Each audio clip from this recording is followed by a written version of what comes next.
अध्याय 5 वीर रस के कवित्त और इनके रचयिता हैं भूषण। यह रीतिकाल के 3 प्रमुख कवि बिहारी, केशव व भूषण में से एक हैं। भूषण रीतिकाल के एकमात्र कवि हैं जिन्होंने श्रृंगारिकता से हटकर वीरता और देश प्रेम के वर्णन से कविता को गौरव प्रदान किया। इनका जन्म सन 1613 ईस्वी में कानपुर के तिकोवापुर गांव में हुआ था और मृत्यु सन 1715 ईस्वी में हुई थी। रीतिकाल के श्रृंगार प्रधान काव्य सरिता में वीर रस की प्रबल धार बहाने वाले कवि भूषण का जन्म उत्तर प्रदेश के कानपुर के तिकोवापुर गांव में हुआ था। उनके पिता रत्नाकर त्रिपाठी थे। इनका मूल नाम घनश्याम था तथा भूषण इनकी उपाधि थी।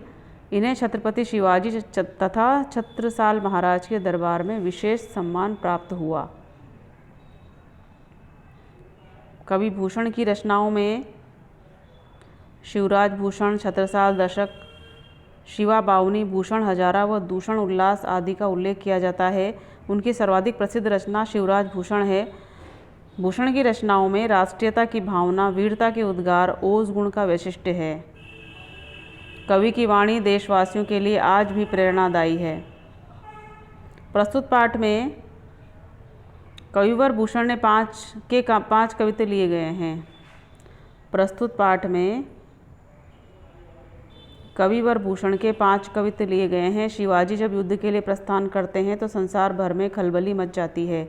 धूल के गर्द में सूर्य तारे जैसा लगने लगता है। समुद्र थाली में रखे पारे की तरह प्रतीत होता है। औरंगजेब के दरबार में समुचित सम्मान न पाकर क्रोध से उबलते शिवाजी का रौद्र लाल मुख देखकर औरंगजेब का मुख काला व उसके सिपाहियों का मुख भय से पीला पड़ जाता है। शेषनाग, विधाता, करतार व यमराज के दायित्वों को असल में तो शिवाजी ही निभाते हैं। शिवाजी का शत्रुओं पर आधिपत्य ऐसा है जैसे इंद्र का जंबासुर पर, बड़वानल का सागर पर, राम का रावण पर, वायु का बादलों पर, शंकर का कामदेव पर, परशुराम का सहस्त्रबाहु पर, दावाग्नि का वृक्षों पर, चीते का मृग समूह पर, शेर का हाथियों पर, प्रकाश का अंधकार पर, श्री कृष्ण का कंस पर है। इसी प्रकार कवि शिवाजी की तुलना गरुड़, सिंह, इंद्र, बाज एवं सूर्य से करता है। कवि मानता है कि सूर्य के समान नवखंड भूमंडल पर सर्वत्र शिवाजी का ही वर्चस्व है। शिवाजी के रचनाओं का यहाँ पर जो उल्लेख किया गया है, इनके जो कवित्त लिए गए हैं उन कवित्त का ये सार है जो अब हम एक एक करके कवित्त में पढ़ेंगे। वीर रस के कवित्त। पहला कवित्त है साजी चतुरंग सेन अंग में उमंग धारी, सरजा शिवाजी जंग जीतन चलत है। भूषण भनत नाद बिहद नगारन के, नदी नद मद गेबरन के ररत है। एल फैल खेल भैल खलक में गेल गेल, गजन की ठहल फैल सैल उलसत है। तारा सु तरनी भूदारा में लगत जिमी, थारा पर पारा पारा वार यूं हलत है। ये कवित्त है और कवित्त 4 पंक्तियों का छंद है और एक पंक्ति में 31 वर्ण होते हैं। वर्णिक छंद है तो 31 वर्ण लिखे जाने पर जो पंक्ति है वो बहुत लंबी हो जाती है, इसीलिए इसको 2 पंक्तियों में लिखी जाती है।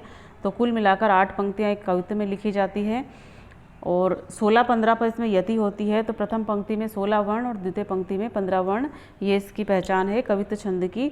ये भूषण का कवित्त है। इसमें उन्होंने शिवाजी जब युद्ध के लिए प्रस्थान कर रहे हैं तो उस समय के वातावरण का वर्णन किया गया है। साजी अर्थात सजाकर, चतुरंग सेन सेना के चारों अंग, चतुर अंग अर्थात चतुरंग चारों अंग, 4 अंग हैं पैदल, घोड़े, हाथी और रथ। ये चारों अंग से युक्त सेना सजी हुई है। अंग में उमंग धरी, उमंग अर्थात उत्साह धारण करके और ये युद्ध के लिए जा रहे हैं। सरजा शिवाजी की उपाधि है। सरजा शिवाजी अर्थात शिवाजी की उपाधि है सरजा। जंग जीतन चलते, जंग अर्थात युद्ध, जीतन चलते हैं, जीतने जा रहे हैं। यहाँ पर कवि अपनी चतुराई से इस कवित्त में ये लिख रहा है कि युद्ध लड़ने जा रहे हैं लेकिन फिर भी पहले से ही वो घोषित कर रहे हैं कि युद्ध को जीतने जा रहे हैं।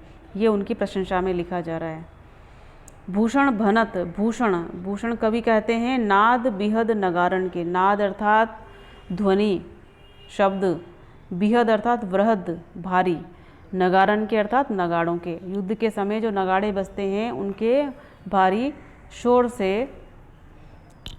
नदी नद, नदी नद अर्थात छोटी नदियाँ, बड़ी नदियाँ। मद गेबरन के रलत है। मद, हाथी जब चलते हैं तो उस समय हाथियों का जो उत्साह है उसको मद कहा जाता है। गेबरन के रलत है अर्थात हाथियों के रलत है। मद कहते हैं कि जब हाथी उत्साह से चलते हैं, युद्ध के लिए पूरे जोश में जाते हैं, तो उनके कान से निकलने वाला द्रव पदार्थ, कान से टपकने वाला द्रव पदार्थ मद कहलाता है। तो इनके नगाड़ों के ध्वनि से, इनके भारी शोर से नदी नद बह रहे हैं। किस से नदी नद बह रहे हैं? हाथियों के मद से नदी नद बह रहे हैं। इतना मद टपक रहा है कि वो नदियों के रूप में प्रवाहित हो रहा है। अतिशोक्ति अलंकार के माध्यम से भूषण ने उस समय के हाथियों के उत्साह का वर्णन किया है। एल फैल, खेल भैल, खलक में गेल गेल। एल फैल अर्थात सेना के फैलने से। खेल भैल, खलबली, खलक में संसार में, गेल गेल गली गली, संसार की गली गली में हलचल मच गई है, खलबली मच गई है। सेना जब चलती है और जब बहुत विस्तार से वो फैल गई है तो उस समय पूरे संसार की गली गली में खलबली मच गई है। गजन की ठेल फैल, गजन अर्थात हाथी। ऊपर हाथी के लिए शब्द आया था गेबरन, और यहाँ पर हाथी के लिए शब्द आया है गजन अर्थात हाथियों की। ठेल पैल, धक्का मुक्की, ठेल पैल अर्थात धक्का मुक्की। सेल उसलत है, सेल अर्थात पर्वत, उसलत है अर्थात उखड़ जाते हैं। जब हाथी एक दूसरे को धक्का मुक्की करके चलते हैं तो पहाड़ उखड़ जाते हैं। तारा सो तरनी धूरी धारा में लगत जिमी।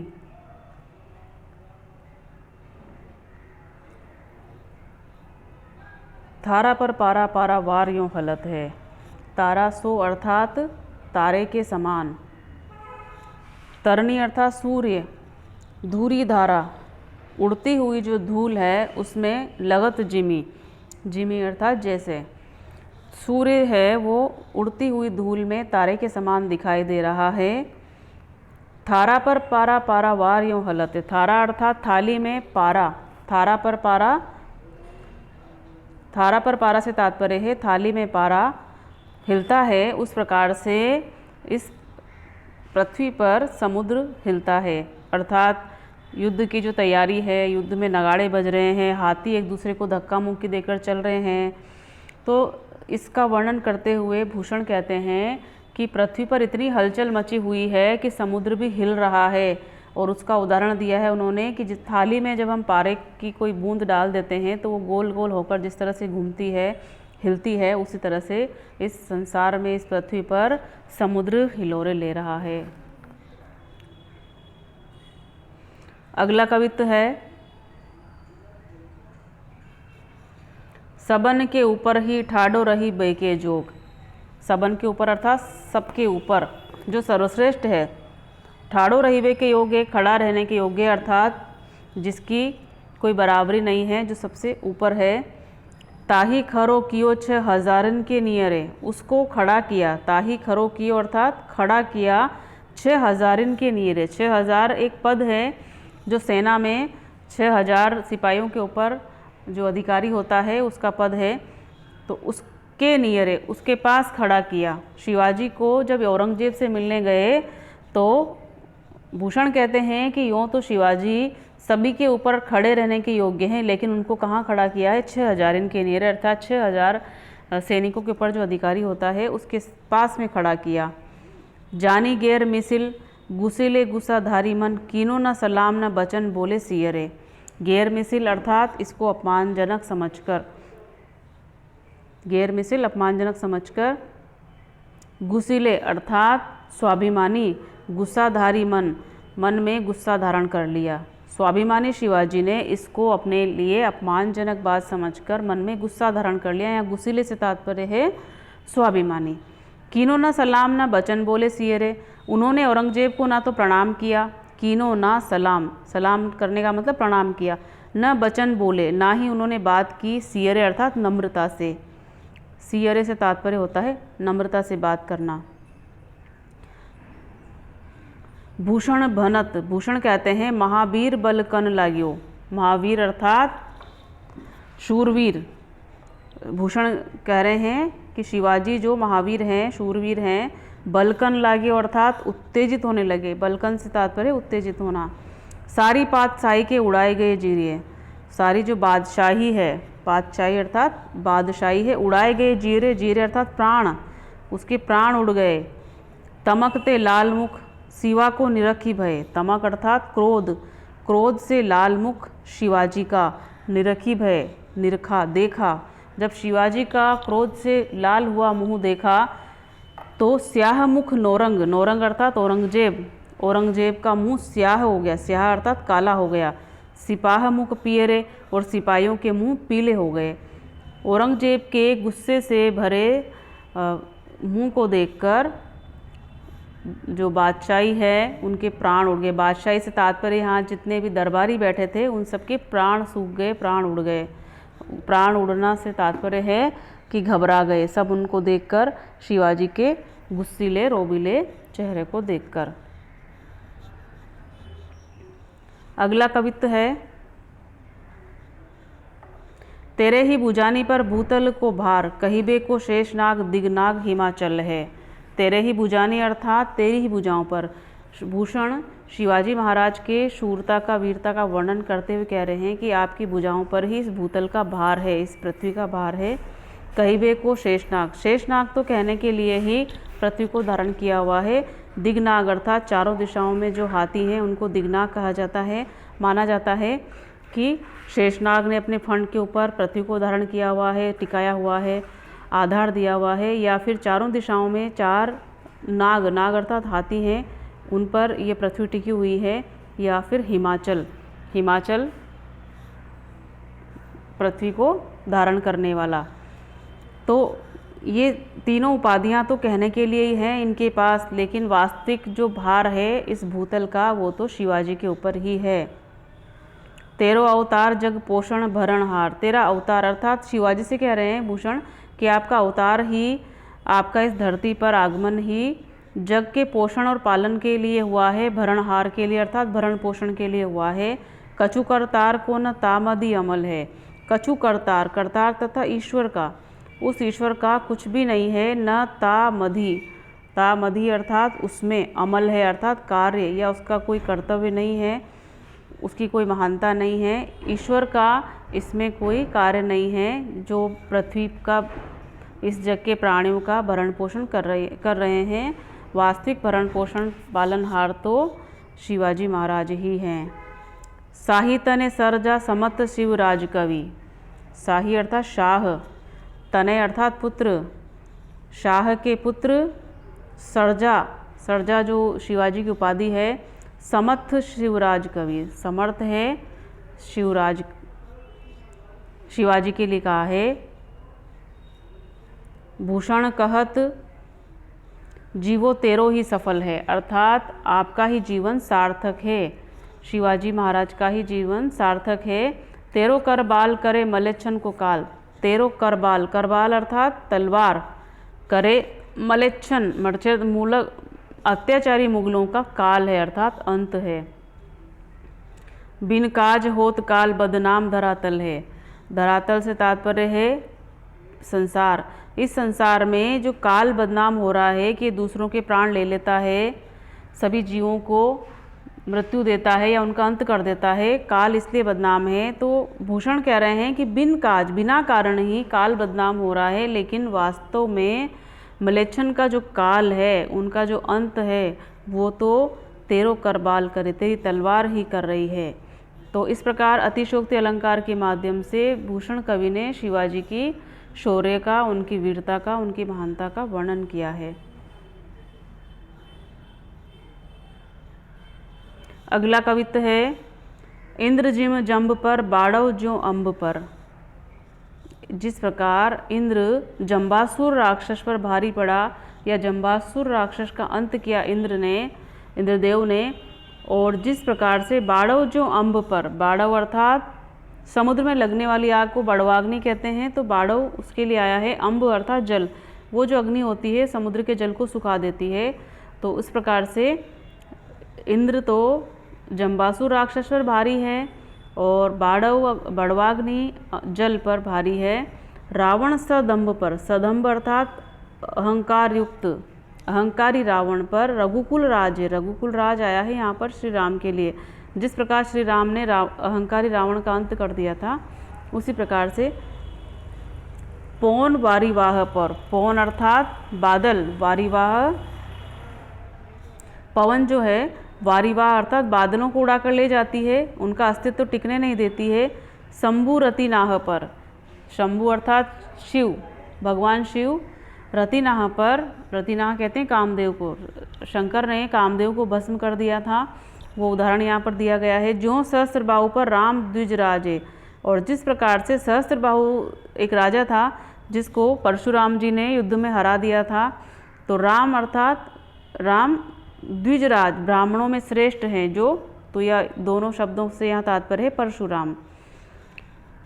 दावा द्रुमदंड पर, दावा अर्थात जंगल की आग, दावाग्नि, द्रुमदंड अर्थात वृक्षों के झुंड पर, चीता मृग झुंड पर, और चीता हिरणों के झुंड पर, भूषण वितुंड पर, भूषण कहते हैं कि वितुंड पर अर्थात हाथियों पर, जैसे मृगराज है, जिस प्रकार से सिंह का शासन है। तेजतम अंश पर, कान जिम कंस पर, तेज अर्थात प्रकाश, प्रकाश का अधिकार है किस पर, तम अंधकार पर, प्रकाश का अंधकार पर अधिकार है। कान जिमी कंस पर, कान अर्थात श्री कृष्ण, श्री कृष्ण ने कंस का वध किया था, तो कंस पर। योमलेच वंश पर, इसी प्रकार से मुगल वंश पर शेर शिवराज है, शिवाजी महाराज का प्रभाव है, दबदबा है, आतंक है। शेर होने का अर्थात है उन पर प्रभाव है। तो इस प्रकार से इसमें अनेक उदाहरणों के माध्यम से शिवाजी महाराज की महानता को प्रदर्शित किया गया है। अगले कवित्व में मालोपमा अलंकार के माध्यम से शिवाजी के दबदबे और आतंक का वर्णन किया गया है। जिस प्रकार से उपमा अलंकार में एक उपमेय को उपमान के माध्यम से समानता प्रदर्शित की जाती है, इसी प्रकार मालोपमा में उपमेय एक ही होता है लेकिन उसके अनेक उपमान होते हैं। अभी हम कवित्व पढ़ेंगे तो समझ आ जाएगा। पढ़ते हैं। गरुड़ को दावा जैसे नाग के समूह पर, गरुड़ का दावा, दावा अर्थात दबदबा है, प्रभुत्व है, जैसे नाग के समूह पर, नाग अर्थात सर्प के समूह पर अर्थात झुंड पर। दावा नाग जूह पर, सिंह सिर ताज को, दावा अर्थात प्रभुत्व है, नाग जूह अर्थात हाथियों का समूह। ऊपर जो नाग है ये सर्प के लिए आया है, नीचे नाग है ये हाथियों के लिए आया है। नाग जूह पर, सिंह सिर ताज को, सिंह अर्थात शेर, सिरताज अर्थात शक्तिशाली है। दावा पुरहूत को पहाड़न के कूल पर, दावा अर्थात प्रभाव है, प्रभुत्व है, पुरहूत अर्थात इंद्र पर, पहाड़न के कूल पर, पहाड़ों के वंश पर, इंद्र ने पहाड़ों को खंडित कर दिया था। दावा सबे पक्षिन के गोल पर बाज को, सबे पक्षी सभी पक्षियों के गोल अर्थात झुंड पर बाज का, जिस प्रकार से प्रभाव है। बाज एक शिकारी पक्षी है जो सभी पक्षियों का शिकार करता है, तो पक्षियों पक्षिन के गोल से तात्पर्य है पक्षियों के समूह पर। भूषण अखंड नवखंड महीमंडल में, भूषण कहते हैं कि इस अखंड नवखंड नौ खंडों वाली महीमंडल अर्थात पृथ्वी पर।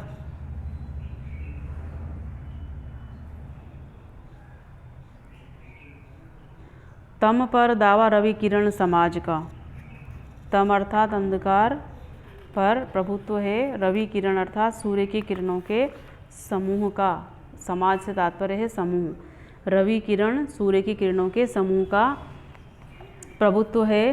पूरब पछा, पूर्व और पश्चिम देश, दिशा, दक्षिण से उत्तर लो, दक्षिण से उत्तर तक, लो से तात्पर्य है उत्तर तक। जहाँ पातशाही, जहाँ जहाँ पर बादशाही है अर्थात औरंगजेब का शासन है, तहाँ दावा शिवराज को, वहाँ वहाँ पर शिवाजी महाराज का आतंक है। दावा से तात्पर्य है आतंक है, प्रभुत्व है, दबदबा है।